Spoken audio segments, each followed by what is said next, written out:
मैं अमित और आप हैं अमित एजुकेशन सेंटर 21 के साथ। तो अब हम आज लेकर आए हैं ज्योग्राफी का फर्स्ट चैप्टर का ऑब्जेक्टिव टाइप, यानी आज से ज्योग्राफी चालू हो गया। हम आपके 2023 बोर्ड के एग्जाम के लिए पूरी तत्पर हैं।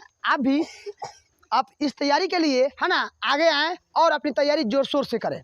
इतना जोर शोर से करें कि एग्जाम में जो क्वेश्चन है वह आपसे देखते देखते उसका सॉल्यूशन हो जाए तुरंत।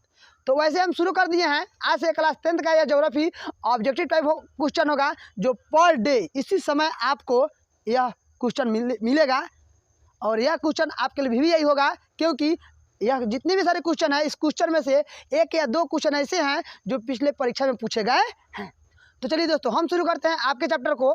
इसमें लिखा हुआ है पहला चैप्टर कि भारत, यानी आज के चैप्टर में संसाधन एवं उपयोग के है ना जो चैप्टर का जो ऑब्जेक्टिव क्वेश्चन है उसी का सॉल्यूशन करेंगे। तो दोस्तों सबसे पहले क्वेश्चन है कि जिमरन ने क्या कहा था। जिमरन ने क्या कहा था दोस्तों? तो जिमरन ने कहा था कि संसाधन होते नहीं बनते हैं। जिमरन ने कहा था संसाधन होते नहीं बनते हैं।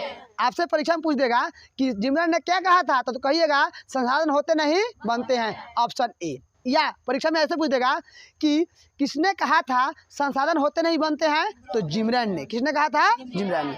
अगर पूछ देगा जिमरन ने क्या कहा था, तो कहिएगा संसाधन होते नहीं संसाधन बनते हैं।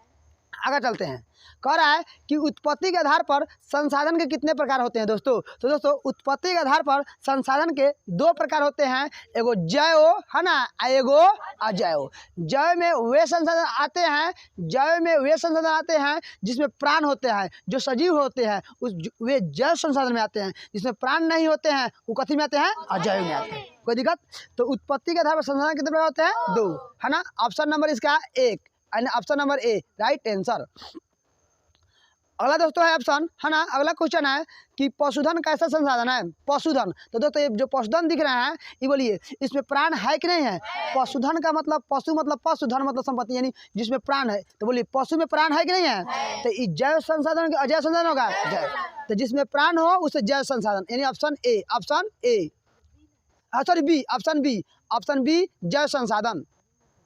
आगे चलते हैं। कह रहा है अजैव संसाधन के उदाहरण है। अजैव मतलब होता है जिसमें प्राण नहीं हो, जिसमें प्राण नहीं हो। जैसे बोलिए खनिज में प्राण होता है? नहीं। मनुष्य में होता है, गाय में, सभी। तो यानी खनिज में नहीं होता है, इसीलिए खनिज आंसर हो जाएगा। खनिज क्या होगा? तो अजैव कहता है कि निर्जीव वस्तु है ना अजैव संसाधन होता है। निर्जीव वस्तु क्या होता है? अजैव। तो खनिज जो है निर्जीव है, खनिज कथी है? निर्जीव। कोई दिक्कत? अगला है सौर ऊर्जा कैसा संसाधन है? सौर ऊर्जा, तो दोस्तों सौर ऊर्जा नवीकरणीय संसाधन है। नवीकरणीय संसाधन का मतलब होता है जो एक बार प्राप्त करने के बाद पुनः उसको उपयोग में लाया जा सकते हैं। तो सूर्य का जो प्रकाश आज हमको मिल जाएगा, फिर कल मिलेगा नहीं मिलेगा? तो इसीलिए सूर्य का प्रकाश नवीकरणीय संसाधन है। आपसे को पूछ देगा कि नवीकरणीय संसाधन का एक उदाहरण बताइए, तो कहिएगा सूर्य का प्रकाश, है ना, चंद्रमा का प्रकाश, है ना। ये सब है जो क्या होता है एक बार प्राप्त हो जाने के बाद पुनः हमको मिलता है। कोई दिक्कत? आगे चलते हैं।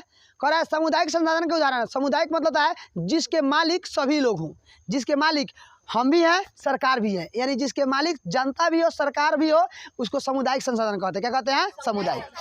तो ऑप्शन नंबर कह रहा है मंदिर, मस्जिद, स्कूल, यानी सभी में, मंदिर में भी मंदिर में भी सरकार भी मतलब हिस्सेदार होता है, आम आदमी भी होता है, मस्जिद में भी होता है, स्कूल में भी होता है, यानी ऑप्शन डी होगा। ऑप्शन क्या होगा? डी। यानी इसके मालिक है ना, इस मंदिर के मालिक सरकार भी होता है, जनता होता है ना, मस्जिद के मालिक जनता सरकार दोनों होता है, स्कूल के मालिक सरकार और जनता दोनों होता है। तो सामुदायिक कहने का मतलब जिसका मालिक दो आदमी हो, है ना, यानी आदमी सॉरी जनता और कौन? सरकार। तो उससे कौन सा कहेंगे? सामुदायिक, यानी ऑप्शन डी राइट आंसर। अगला क्वेश्चन दोस्तों है व्यक्तिगत संसाधन। तो दोस्तों व्यक्तिगत का मतलब होता है कि है ना स्पेशल, अपना। अपना मतलब होता है जैसे मान लीजिए मेरे पापा जी है ना वो कार खरीदे, तो उसका मालिक हम खुद है ना, तो वो मेरा व्यक्तिगत हो गया। क्या हो गया? व्यक्तिगत। मान लीजिए आपके पापा जी एगो साइकिल खरीदे, तो आपका साइकिल हुआ ना, तो ये क्या हो गया? व्यक्तिगत, है ना। व्यक्तिगत का मतलब स्पेशल, इसमें सरकार हिस्सेदार नहीं हो, गाँव के लोग हिस्सेदार नहीं है, जिसमें आप स्वयं हिस्सेदार है उसको व्यक्तिगत संसाधन क्या कहेंगे? जैसे बाग बगीचा, पिकनिक स्थान, पवन ऊर्जा, सभी। तो दोस्तों बाग बगीचा एक ऐसा संसाधन है जिसके मालिक स्वयं होते हैं, जिसके मालिक क्या पिकनिक स्थल जो है इसके मालिक स्वयं हो जाएगा, तो पिकनिक स्थल ऑप्शन होगा, पवन ऊर्जा होगा, तो यानी option A is right answer. दोस्तों अगला देखते हैं। अगला में क्वेश्चन है कि हमारे पास पेट भरने के लिए बहुत कुछ है लेकिन पेटी भरने के लिए नहीं। यह कथन किसका है? तो दोस्तों यह कथन महात्मा गांधी का है। Option B right answer. आगे चलते हैं दोस्तों। अगला है कि वर्षा जल द्वारा संचय जल की कृषि भूमि का विस्तार ऐसा किसने कहा? यानी वर्षा जल द्वारा संचय जल विस्तार कृषि भूमि का विस्तार ऐसा किसने कहा? तो दोस्तों ऐसा संदीप पांडे ने कहा। कौन कहा? संदीप पांडे ने कहा। पर्यावरण दिवस कब मनाया जाता है दोस्तों? तो पर्यावरण दिवस 5 जून को मनाया जाता है। कब मनाया जाता है? 5 जून को मनाया जाता है। आगे देखते हैं दोस्तों। इसमें है कि प्रथम पृथ्वी सम्मेलन कब मनाया जाता है? तो दोस्तों प्रथम पृथ्वी सम्मेलन है ना 1992 में, यानी जून के 1992 में प्रथम पृथ्वी सम्मेलन मनाया जाता है ना। इसमें 178 देश भाग लिए थे। कितने देश भाग लिए थे? आगे देखते हैं। कह रहे हैं प्रथम पृथ्वी सम्मेलन में कितने देश भाग लिए थे? तो दोस्तों प्रथम पृथ्वी सम्मेलन में 178 देश भाग लिए थे। आगे देखते हैं। द्वितीय पृथ्वी सम्मेलन कब हुआ था दोस्तों? तो दोस्तों याद रखिएगा, प्रथम पृथ्वी सम्मेलन होने के 5 साल के बाद द्वितीय पृथ्वी सम्मेलन हुआ था। तो 92 में हुआ था, तो 92 पर 97 यानी 1997 में, यानी option A is right answer. आगे दोस्तों देखते हैं कि तृतीय पृथ्वी सम्मेलन कब हुआ था? तृतीय पृथ्वी सम्मेलन कब हुआ था? तो दोस्तों तृतीय पृथ्वी सम्मेलन कब हुआ था? तो ये हुआ था 2002 में। ऑप्शन नहीं है दोस्तों, बना लेंगे।